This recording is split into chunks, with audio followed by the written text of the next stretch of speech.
નમસ્તે. ગઈકાલે અમદાવાદમાં પ્લેન ક્રેશની એક ખૂબ દુઃખદ દુર્ઘટના ઘટી.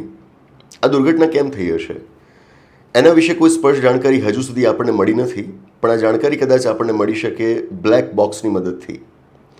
મોટાભાગના વિમાનોની અંદર બે બ્લેક બોક્સ મૂકવામાં આવતા હોય છે.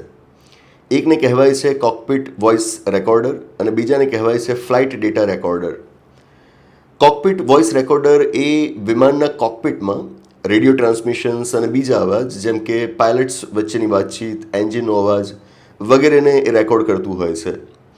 જ્યારે ફ્લાઇટ ડેટા રેકોર્ડર એ અન્ય માહિતીઓ રેકોર્ડ કરે છે, જેમ કે ઓલ્ટિટ્યૂડ, હવાની ઝડપ, flight heading, vertical acceleration, auto pilot status વગેરે. આમ બ્લેક બોક્સ એ મુખ્યત્વે ફ્લાઇટ રેકોર્ડર્સ છે. એમની શરૂઆત 1950ના દાયકામાં થઈ હતી. શરૂઆતમાં પાયલટ્સે તેનો વિરોધ નોંધાવ્યો હતો, કારણ કે એમને બીક હતી કે બ્લેક બોક્સનો ઉપયોગ એમની જાસૂસી કરવા માટે થશે. રસપ્રદ વાત એ છે કે આપણે એને બ્લેક બોક્સ કહીએ છીએ, પણ એ બ્લેક હોતું નથી. એ ઓરેન્જ કલરનું હોય છે. પ્લેન ક્રેશ થાય તો પણ એ તૂટી નથી જતું. બ્રાઇટ ઓરેન્જ કલરનું હોવાથી એના પ્રમાણમાં સહેલાઈથી આપણે શોધી શકીએ છીએ.